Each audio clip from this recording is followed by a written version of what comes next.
it was a pretty big shock and something they didn't initially understand.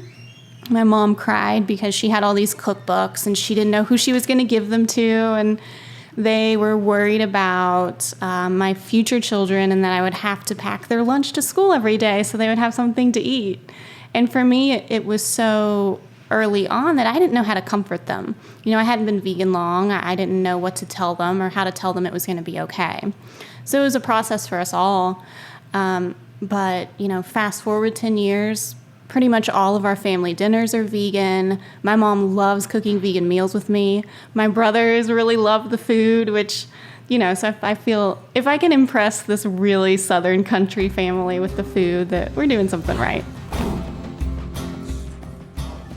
That was Christina Addington of GRITS, a fully vegan meal delivery service, food truck, and soon-to-be cafe in the heart of Louisville, Kentucky. And this is the Yogi Triathlete Podcast. Welcome back to the YTP. I'm your host. My name is Jess, and we, my coach, soul partner, and co-host BJ, bring you stories of people looking, finding, and living their purpose. It is our intention to spark curiosity and to bring out your inner seeker so that you, we, us may all find purpose in every moment, task, and breath in this life that we're living on this earth. To quote one of our greats, Paramahansa Yogananda, there is no time to waste.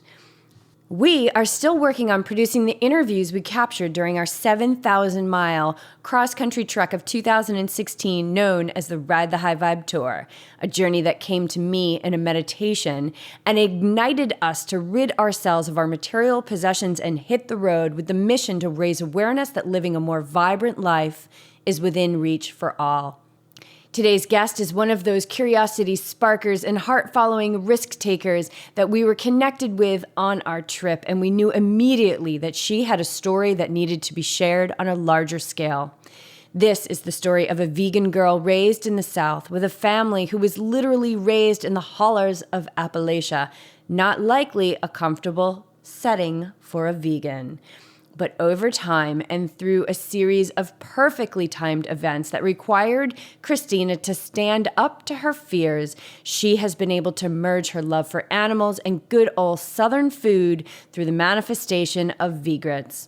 Her compassionate nature doesn't just end with the animals. It's so obvious through our conversation that Christina is in this for the good of all. Some of the changes she made were big and sudden and some very small, but they all add up to where she is today and prepares her for where she is going. This is the concept that we hear over and over again in our conversations with guests. Making change in life is so unique to each one of us, and although it may not always be comfortable, change is available to each one of us. Change of physicality, change of mindset. They don't have to be massive or expensive, and they can even be found in food deserts like Louisville's Portland district, where Christina and VGRITS are in the process of setting up a brick and mortar vegan cafe to provide food that soothes the soul. For those finger-licking comfort food lovers, look no further. VGRITS is committed to serving up Southern fried compassion with items like their pizza burger, complete with their own nut-based mozzarella, brats with house chili and sour cream, and good old mac and cheese, all vegan, of course. Now, obviously, this is not a bowl of kale with steamed veggies, but what it is a wide open access point for people to eat vegan, save the lives of millions of animals, and contribute to the health of the planet while not sacrificing one darn thing. For those who are looking to take a few off the waistline, they'll be pleased to know that there are plans for some lighter fare on the upcoming cafe menu. But Christina knows that keeping those Louisville favorites on the menu is key to serving the greater purpose. This is a great conversation, and we hope you enjoy it. Listen closely to the parts that resonate with you the most. Those are signs. Follow them, even in the smallest of ways today. Thank you for choosing to listen in each week, and to everyone who's used the Amazon banner ad. The link is in the show notes and on the homepage of yogitriathlete.com. We know the stories from this show are having positive impacts on your life. We know because you're emailing us with your stories and the magnificent changes that you're making. It is so incredible. You have no idea how much your words fill our hearts. Thank you. And if it speaks to you, please become a patron of the show. Our Patreon page is up, and your support is everything to keeping this show alive. So now, speaking of feeling alive, there's no better way to do that than to live purpose. Even in the most mundane of acts, those can be filled with purpose and joy. So why not take that mindset into our chat with Christina, the original vegan temptress? This part of Louisville is considered an ultimate food desert. Like, there is nothing around here but really terrible stuff. What's considered the Portland neighborhood is where our building is. There's going to be a neighborhood festival on Saturday. It's a little more up and coming, and the city has started pushing to kind of get people, because it's considered the West End. It's considered like the dangerous part of Louisville. So they're trying to do a lot more out here to bring like local healthy food to this part of town. So we're excited to kind of be a part of that, and hopefully I want to do a pay it forward option at the cafe where people can pay. So there'll be vouchers on the wall for people who come in that either can't afford it or need some help. They can just take a voucher so they can get the meal still. Oh my God, that's amazing. Is that going to be at the new Definitely. cafe? All right, so we're rolling, and you've already dove in with something really cool. So tell us about the new cafe. Where's it going to be? Because it seems like it's the next logical step. Yeah, it is. So our new cafe, it's in the Portland neighborhood of Louisville, it's 15th and Portland Avenue. It's an older building that's been around for a long time, so we got to do a lot of work on it. It's going to be a production facility for our product line. We do vegan cheeses, and then we're going to use the front of the building to do a little Southern-style healthy cafe. Say a little bit more about the vouchers and kind of where the inspiration was behind that. Yeah, I've always wanted to do some sort of pay it forward option. My business partner says if it weren't for him, we would make zero money because I would just give everything away. I know how that is. But what we want to do, we'll have regular prices for the meals.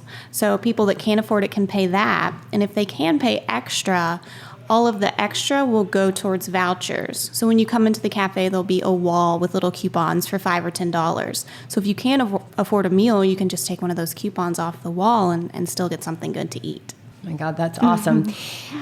So you said you have a line of vegan cheeses. What's in that line right now? We have 3, a mild cheddar sauce, a mozzarella sauce, and a pimento cheese spread. So it started, one of the most popular items on the food truck was our mac and cheese, and people just wanted to buy the cheese that we were using directly. So we decided to turn it into a product line. So the mild cheddar makes an amazing mac and cheese. The mozzarella is very versatile. And then being a Southern company, we really wanted to do a pimento cheese spread too. So what's the base of all these cheese for those out there that aren't familiar with vegan-based cheese? Sure, they're cashew-based. So when you soak cashews and you cream them, they're fatty and cheesy, and you get that texture that you want. And we actually had some cheese, I believe, when we visited your food truck. Oh, yeah. Last weekend or 2 weekends ago. Mm-hmm.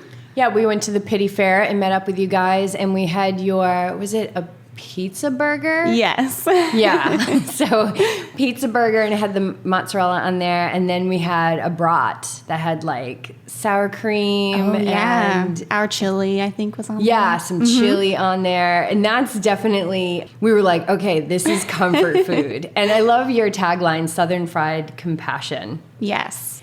Being in Kentucky, a lot of our customers aren't even vegan.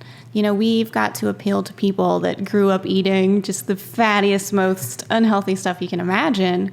So we want to give them that comfort food feeling where it's still really flavorful and it fills you up and, sticks to your ribs, so to speak. When we were at the fair the other day, I was telling BJ that we sat down and we were eating, and I could hear people that were eating your food, and this one guy who's like, all tatted up, and he's got like a bandana on his head, and he's like, just like Louisville, Kentucky, and he's like, no, you got to taste this. It tastes exactly like, and so he was like calling people over to take a bite of his food. Oh, that's great. And just to see that you guys have opened up an access point for people to be willing to try it. And I don't even think that they realize that there needs to be a willingness there, because I think that your food hits their taste buds in such a way that it doesn't even feel like it's a sacrifice. So what's some of the feedback you're getting from those types of people who maybe are not plant-based, but they're trying it and they can't believe it. Yeah, they're surprised when they taste it. The best compliment we get is, oh, I would never know this wasn't dairy cheese, or this tastes like a burger that I grew up eating, or, so that's the goal, is for people to not feel like they're substituting or not feel like they're missing out on flavors. And I think that's important around here when you have such a tradition of Southern food and rich foods, and it really is requires like a change of the microbiology in the gut to start developing a taste for kale chips. Yeah, or it does. Even just something simple like rice and beans with some salsa on it. That might taste really plain or bland to somebody who's used to these rich Southern foods. Right. So where did V-Grits come from? Well, V-Grits is an acronym. It stands for Vegan Girl Raised in the South. And we do grits, cheesy grits on the food truck sometimes, and Southern style food. But it was just a concept I kind of had in the back of my mind for years. I grew up with a really Southern family, eating all that unhealthy stuff, biscuits and gravy, lasagna, just really heavy, flavorful stuff. So I switched to a vegan diet about 10 years ago, and I wanted to not only enjoy the flavors that I was used to, but I wanted to show my family and my friends that they could too. Because that was what I kept hearing most often. Oh, you'll miss out on all this great food. Why are you doing this? So I made it a goal to figure out how to replicate those flavors, but using much healthier ingredients. And what brought you to dropping the animal products and becoming fully vegan? Tell us in just detail what that process was like for you. It sort of came out of nowhere. I wasn't really exposed to, I didn't know anyone that was vegetarian, especially vegan, growing up. None of my friends or family. I didn't really learn about the food system and where our food came from until, as an adult in my early 20s, I just stumbled upon it online one day. I ended up on an animal welfare organization's website, and I watched some of the undercover videos about factory farms and slaughterhouses, and it was shocking to me. I feel like it shouldn't be. We should think about where our food comes from and what happens to it, but if we're not exposed to it, we don't. So once I really started reading about it, I just immediately knew I didn't agree with any of it. So I switched my diet pretty much overnight, stopped eating meat completely, and stopped eating dairy within a month. And I was immediately advocating for animal welfare and climate change and health and all the things associated with a vegan diet. So in those moments where you stumbled upon this website and you're watching these videos, like what you experienced that day is what a lot of people will stay in denial before they experience is, the pain of what's going on with those animals. And so how do you still remember what that felt like? I do. It really hit me like a ton of bricks. It was an awakening moment for me. Just the realization that, maybe deep down I had known this, but had never really thought about it. It was an emotional experience for sure. And are there still some images from those videos that you saw that stay with you? There are. I became so passionate about, the vegan movement and talking to other people about it that I worked for an animal rights organization for years as a campaign organizer. So I was constantly talking to people about this. So I had to watch the videos, the new ones that would come out, so I could, show people what was going on and hopefully have a positive effect. So there are a lot of images that still stick with me for sure. Do you feel like there's a part of you that had to kind of harden up to even be able to watch those? Yeah, absolutely. I think that's okay, though. Once you are really aware of what's going on and you change your lifestyle, you kind of have to in some ways to be able to keep going. Yeah, and this is what's happening with the slaughterhouse workers. The rates of, domestic abuse and alcoholism and drugs and, they have to be so hardened by not only what they're watching, but what they're actually doing. I can't even imagine the images that stay with them. But there is a part of us, if we are going to have a voice for these animals, that we do need to see what's going on. And I know for me, the things that I have watched, there's just some images that, when I see pork, like I have a very specific image from a movie that comes up in my mind, and it saddens me, when I see somebody eating an ice cream cone. I think about the pain of the mother when the baby was taken from her. Like, it's absolutely. so deep seated. I don't even see like, oh, that's unhealthy, it's ice cream, Right. I see and I feel this internalized pain of the baby being stolen from the mother. And then what's so ironic and what's just so curious to me about the way that we live and the way that we're blinded in this country from what is happening is that you see moms feeding this now dairy to their children. I feel the same way. It's hard to understand how people can shut that out and not want to know, where that dairy comes from or where that chicken nugget comes from and what it means. And not only are they shutting out themselves or shutting it off so they don't have to think about it, but they're giving it to their children and encouraging that same sort of pulling the wool over your eyes, so to speak. And I think because I do believe that we are humane humans. We are compassion at our core. And so for us to be able to lift the veil and feel it, we really have to internalize a lot of pain. And when you think how much numbing out is going on anyway in our society, in order to feel the pain of what's happening with these beings that don't have voices, it's going to open up the pain of what a lot of different things that people aren't necessarily dealing with. So I think as leaders, right? Like we're actually still leaders in this movement. It's growing so fast. And when I look at people like John Joseph, who we were just talking about, who's been vegan for, 35 years and going strong.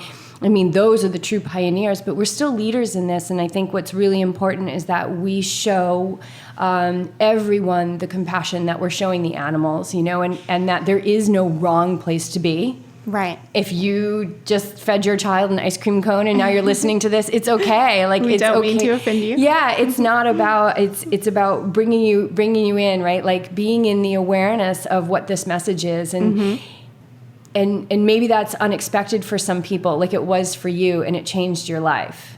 Yeah, absolutely. I made it my personal mission after really becoming aware and awakened to where our food comes from, to learn how to talk to other people about it. And now it's the same thing with our business. We're constantly having the conversation of how do we get people this information in a way that they will be willing to listen. And so bringing awareness through the animal rights position you had, and now bringing awareness through GRITS and your own business, how do you feel the perception has been? Do you feel like it's like you're able to connect with people and have that entry part, showing them the videos? Right. I'm sure there's some feelings towards that, but also now you're able to do it through your company. So what have you learned through this so past 10 much. years? When I started out just on the streets doing demonstrations and protest, that was very beneficial because I learned how to talk to people.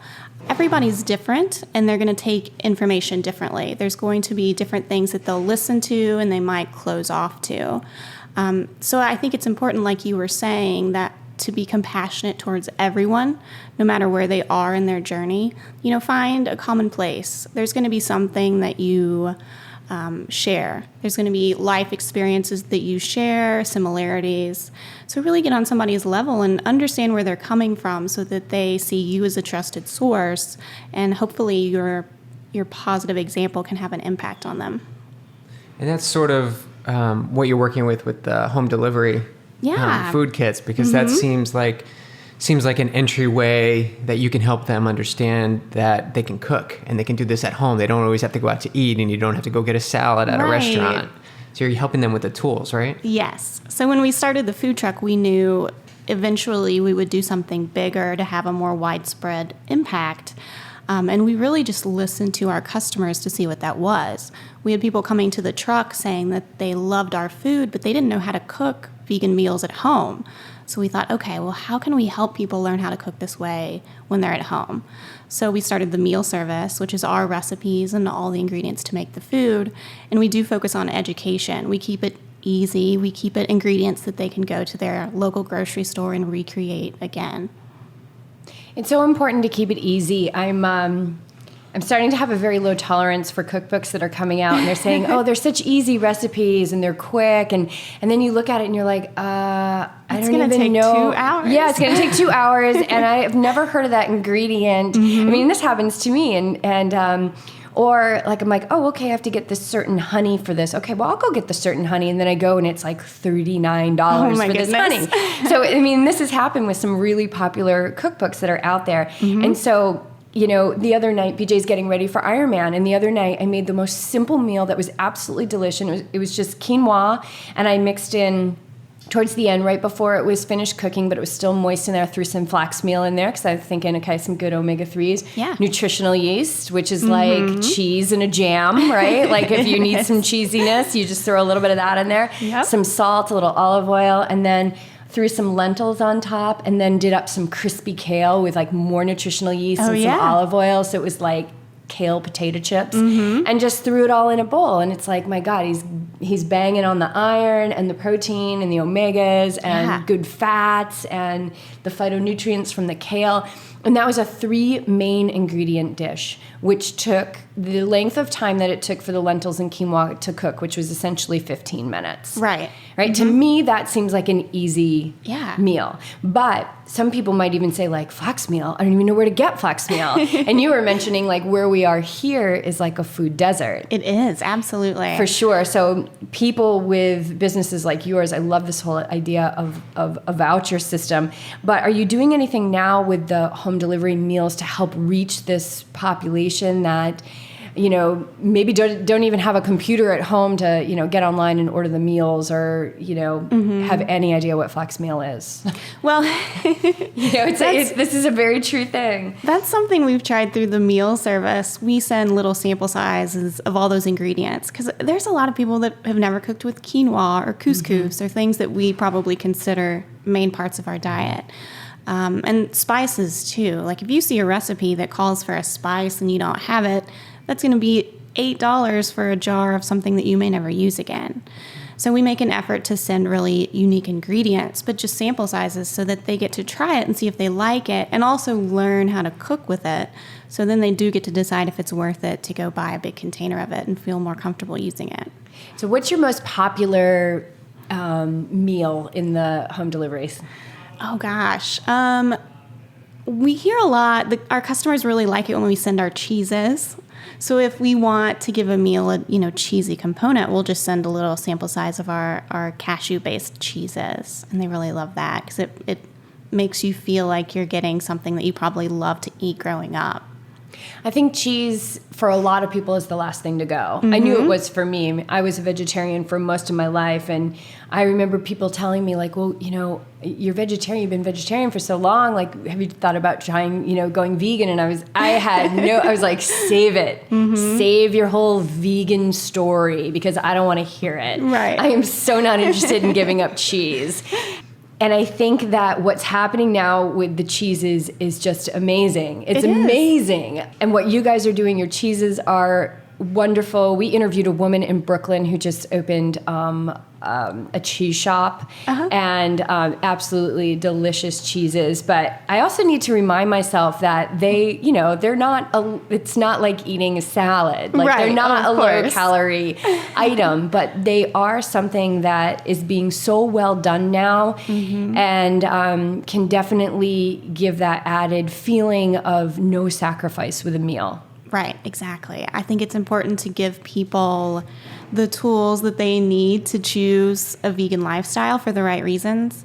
And, you know, if they're not going to miss out on anything, I mean, we have so many vegan cheeses now that taste just like dairy, the texture and the taste. And, I mean, you could create pretty much any meal that you loved that wasn't vegan with different ingredients, and it's going to be so much healthier for you and better for the animals. And it's important that we continue to develop those foods so that it's easier for them to switch to a vegan lifestyle.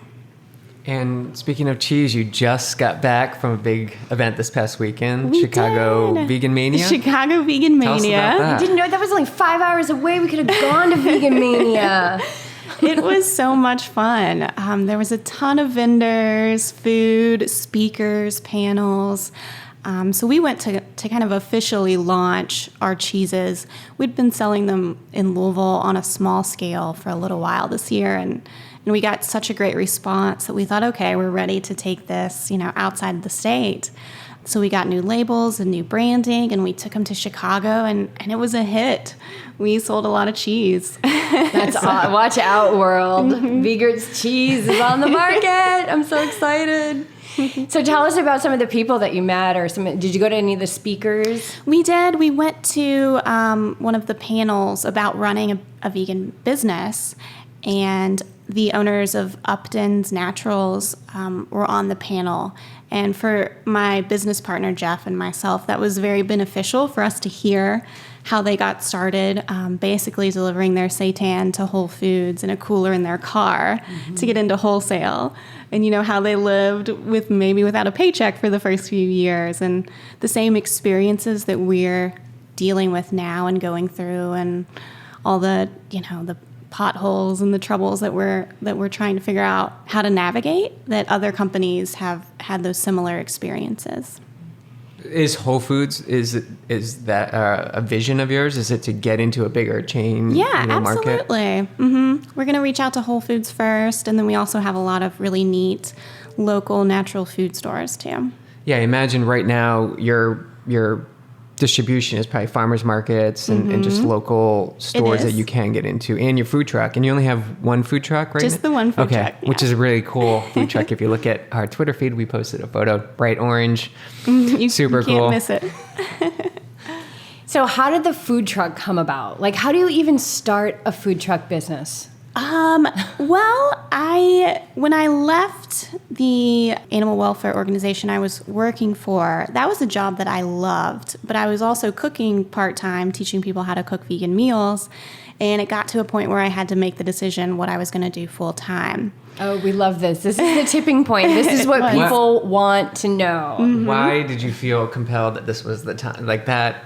This is the moment. Like, why can't you just continue to help people cook vegan? Like, right. What is that moment? Yeah, like you couldn't. Did you feel that like I could just stay here and stay comfortable and do this? Oh, absolutely. I had a regular paycheck. I could pay my bills, and I was about to make the plunge into just working for myself and figuring it out on my own.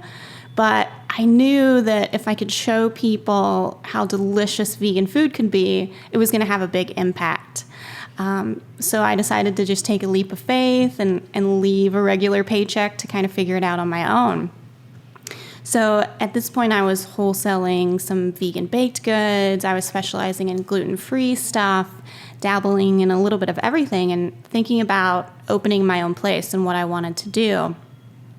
So I had applied for a show on the Food Network, and thinking they would never call me, of course, and they ended up calling me the next day and asked me to come be on the show. So it was very quick. It was Cutthroat Kitchen, and I was the first vegan chef to be on the show, and my competitors were definitely not vegan. So I went out to Burbank, and we filmed the competition, and it was 3 parts, 3 different meals, and I did it all vegan, of course, and the cool thing was it was a blind taste test. So the judge didn't necessarily know that I was a vegan chef or that I wasn't using meat and dairy. I just ended up winning on taste alone. So I got to use the prize money to start the food truck, and it's really helped the business become what it is today.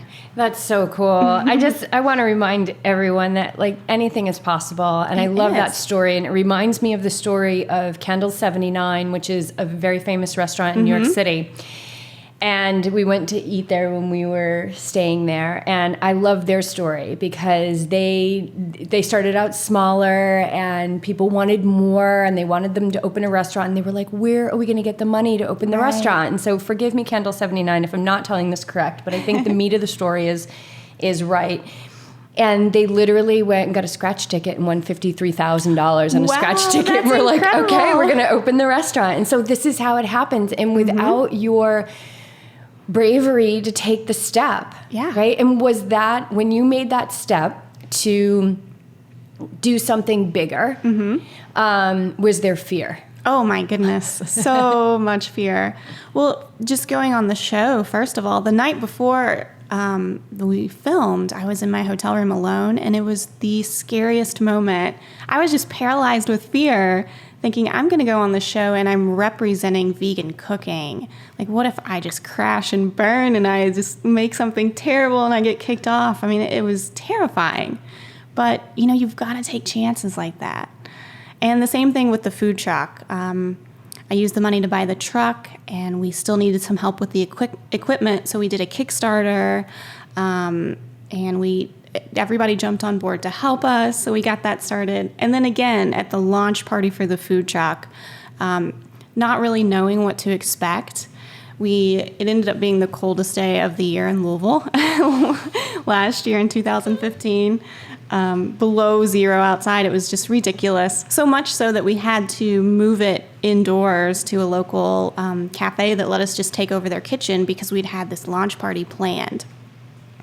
So it was just my business partner and I, and he'd never been in the food business whatsoever. He's a software guy, but he jumped on board to help.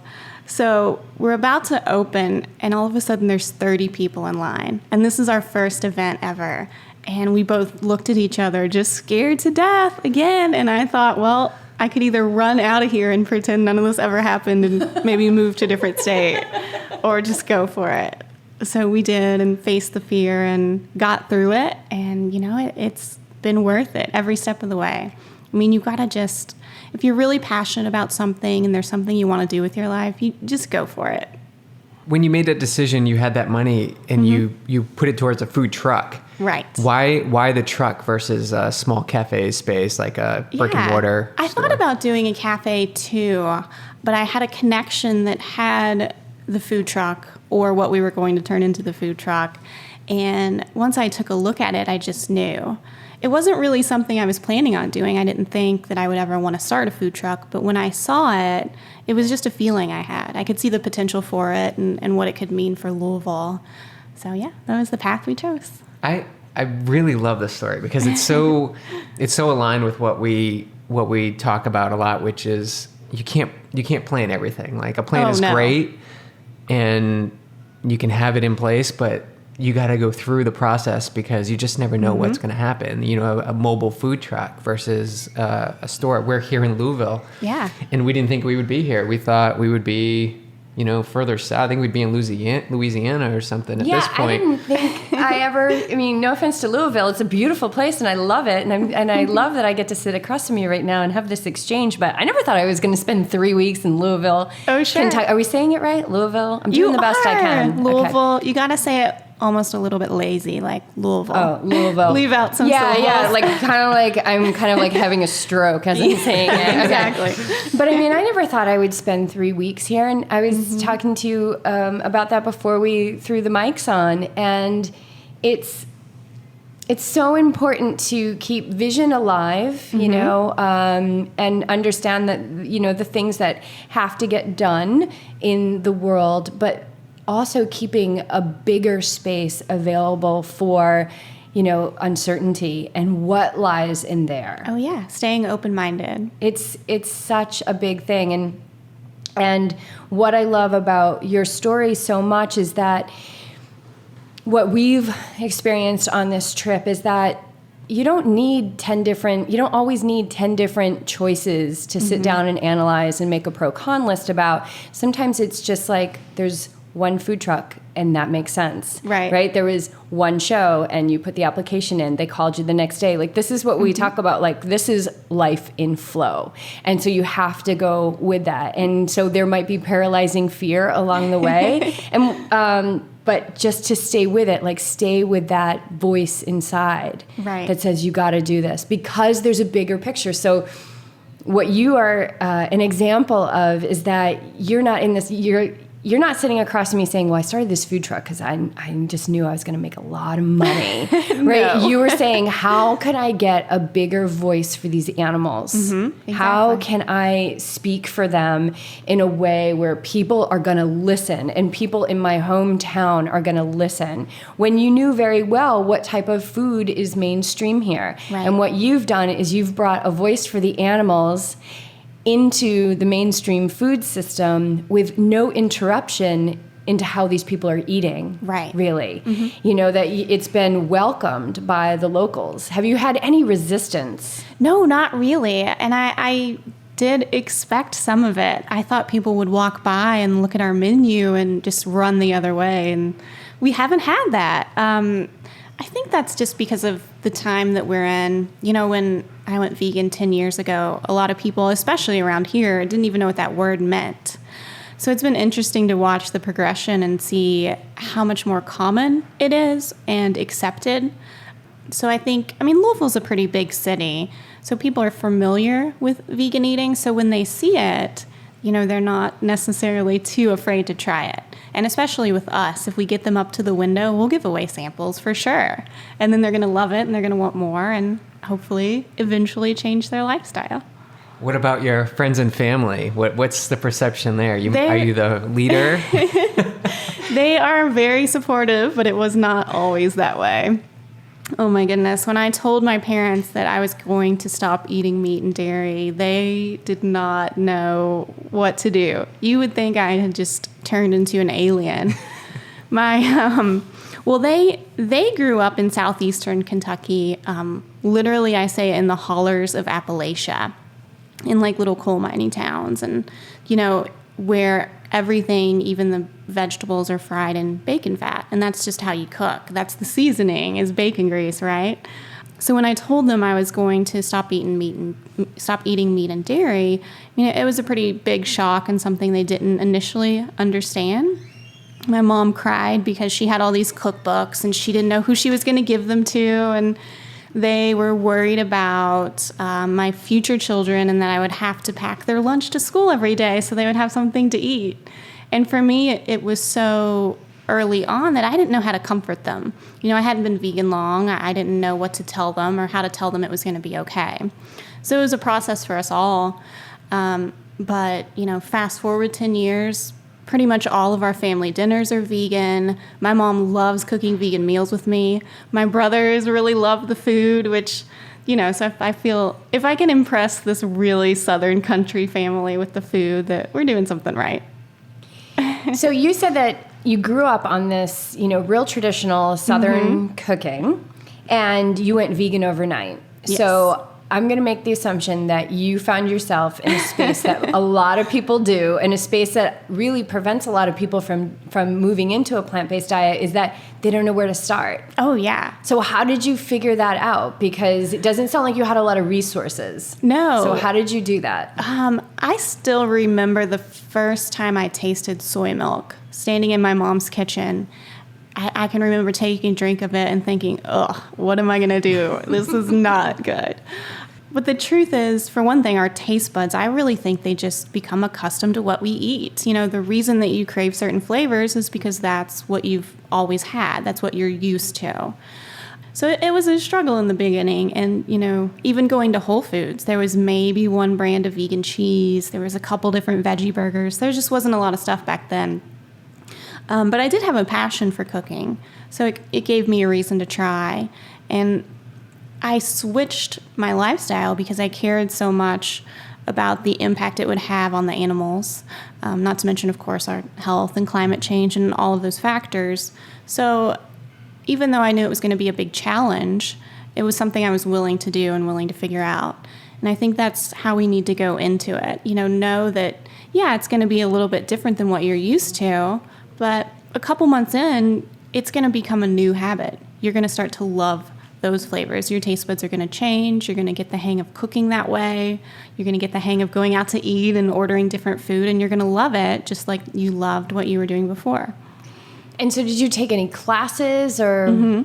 I did. I had culinary classes. I had actually signed up for culinary school before I went vegan. So going into it, And this was back when, again, in Kentucky, being vegan wasn't a really popular choice.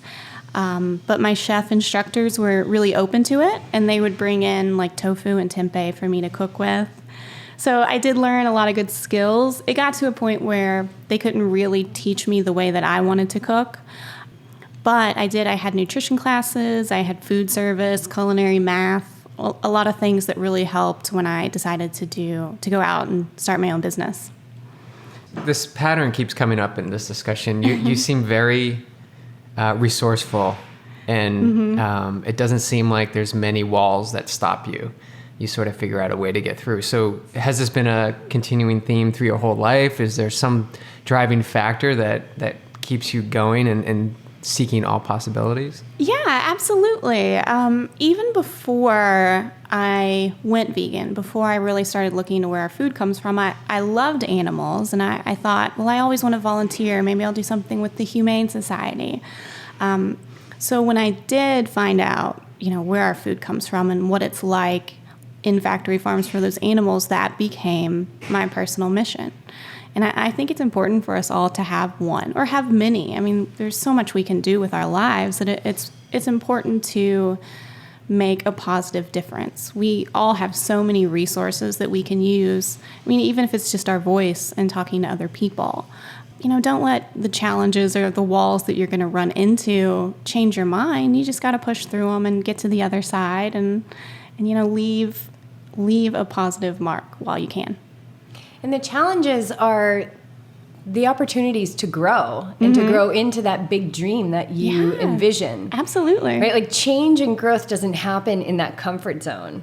Right. It doesn't, for staying sure. exactly where you are. And if that was the case, then, this podcast would never have come to fruition, and I never would have become a yoga teacher. I certainly wouldn't have become a meditation teacher. Certainly wouldn't have gotten rid of everything I owned. Once I was able to afford it and live comfortably, I certainly wouldn't have done any of that. But what I can tell you is from June 14th, from the time that we pulled out of our house until today, like the amount of growth and discomfort and challenge that we have experienced every single day, I know is prepping us to really fully step into that big dream and vision that is not fully clear, right? But it's there. And so do you have any advice for someone who's listening and says, like, I don't even know what's my mission? I have no mission. Because we get that a lot, like, I don't even know what I love or what my gift is, And so now I'm just going to go back to my job every day that I don't really like, that's not fulfilling me, that's not filling my heart. Do you have any advice for where to start? Where to start finding that mission? Yeah, you don't have to have a big mission to dive into. I mean, think about what makes you happy. Maybe it's after a long work day, you make cookies, or you make jewelry, or you like art, you like to paint. I mean, you don't have to have some huge goal in mind or some huge business that you want to start.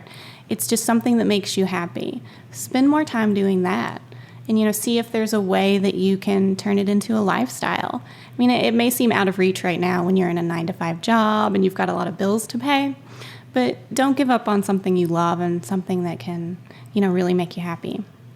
Yeah, and I want to add to that, if you are in a job that, isn't filling your soul, look at the situation you're in. So let's say you've got, a pile of debt. Well, step number 1, stop acquiring, right? That was our first step. Like, let's just stop acquiring. And that happened, I would say over 10 years ago, if not about 10 years ago, when I opened up a credit card bill and realized how long it was going to take me to pay it off, which essentially was I was never going to be able to pay it off. And so the first thing is just stop acquiring, and then just every month do what you can to pay it down. Like, it will happen. I never thought we would be in a situation where we were debt free, and now we are. And then of course the fear now is like, oh my God, I don't want to get into debt, but maybe that's going to be required for us to fulfill our dream. I have no idea. I'm not going to go there, but it's like, instead of just counting yourself out, look at the small places where you can start, because a little bit every day over a long period of time makes a huge, huge difference. And you never know. You might get on the Food Network and win a bunch of money, and then you can just start your business or whatever it is that you want to do, right? It could happen, yeah. Don't give up on things just because the big picture is scary. Take the little steps and rejoice in the little victories. Yeah, because the scariness, I think, comes from the uncertainty, because the uncertainty is because you don't know, right? And we rely so heavily on our minds, of what our minds know and the experiences that we've had in the past. And so if it's something that you have never done before, and like, you know, I'm thinking right now about the people who are getting ready to come here for Ironman on Sunday. Are you going to be at Ironman? You should be at Ironman. Oh, we're not. We'll be really rooting you guys on for sure. Oh, man, you need that truck parked right in the middle of the village. We will have the truck out the day before. There's a neighborhood festival where our new building is going to be, so we're going to park our truck out there as a way to introduce our customers to our new neighborhood. Oh, cool. Awesome.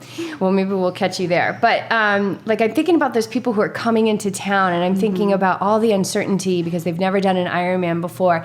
And that's because you've just never done it before. It doesn't mean it's impossible. So just never, ever give up on that, on whatever it is that you love, even if your mind is telling you that's stupid. I could never do it. Because I can tell you that probably some of the biggest names that we know who, you know, are mentors and, you know, heroes in the industry, they may have had that same thought at some point, like, oh, this is never going to fly. I can't, you know, I mean, absolutely. We interviewed Gene Bauer from Farm Sanctuary. Do you know Farm Sanctuary? Oh, of course, yeah. Yeah, and I mean, what he has created, that was never on the plan, right. You know? But it takes on a life of its own. And when we live in alignment with our purpose, we live in a slipstream of flow, where the abundance of whatever it is that we need comes to us so that we can fulfill our purpose, right? That's why we're here. This is what the universe wants us to do, is to live the purpose that we came here for.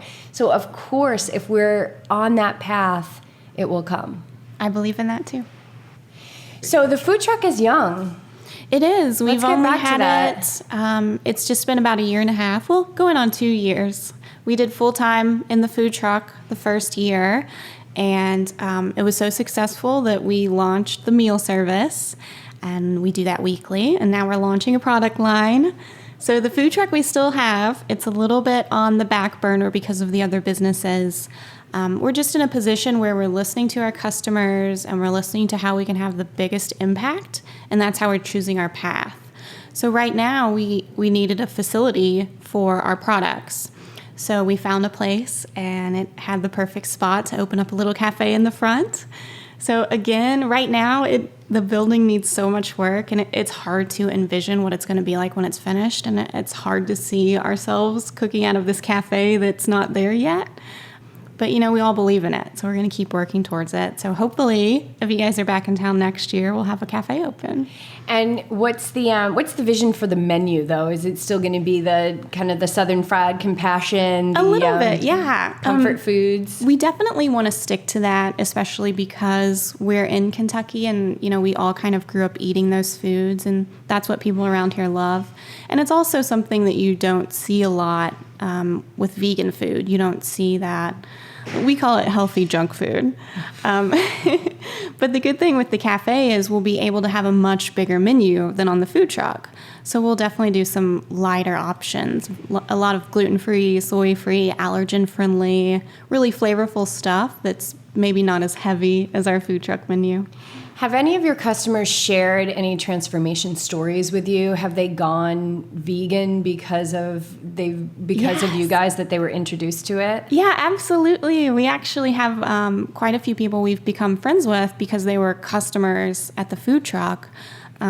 Even in just the last couple weeks, a couple of different people, guys, have told us that they've stopped eating meat and that we had a lot to do with that. Oh my God, that's so amazing. The most rewarding thing. That's why we do what we do. And has anybody reported any changes in their health? Oh, yeah, of course. We hear that all the time. I mean, it makes sense for us. We know the spiel, right? I mean, you just feel so much better. But it's cool when other people experience it and they get to report back and they get excited about it too. So they're just, I mean, essentially they're switching from, Southern Southern food to Southern fried compassion, right? So it's not they're not making a huge shift, but they're eliminating the animal products. Yes. And that alone is making such a difference in their health and their wellness and the way that they live.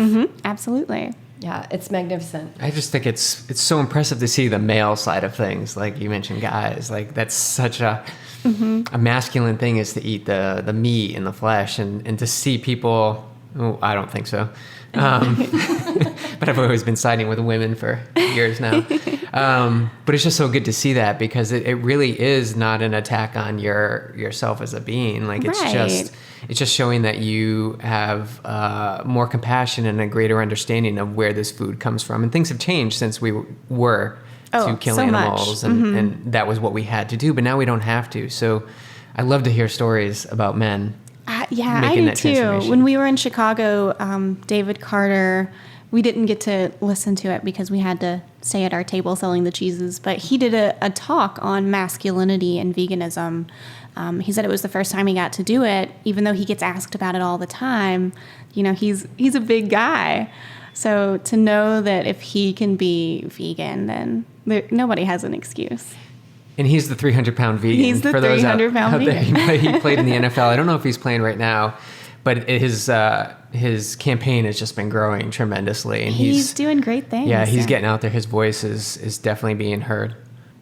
I mean, there's so many people out there just breaking the paradigm. I mean, does the paradigm even exist anymore? I mean, do people really still believe that you can't make it on a plant-based diet? I don't know. I'm going to be an optimist and say no, that the door is wide open for anyone to walk in. When I look at, what BJ and I have done with Ironman, just the recovery in our bodies, people like Rich Roll, John Joseph, Brendan Brazier, David Carter, these ultimate fighters. I mean, they are unbelievable. What's that? Mac Danzig. Yes, Mac Danzig. Have you ever seen him? Yes. That guy, I challenge anyone to walk up to him and challenge his masculinity. Ask where he gets his protein from. Yeah, ask where he gets his protein.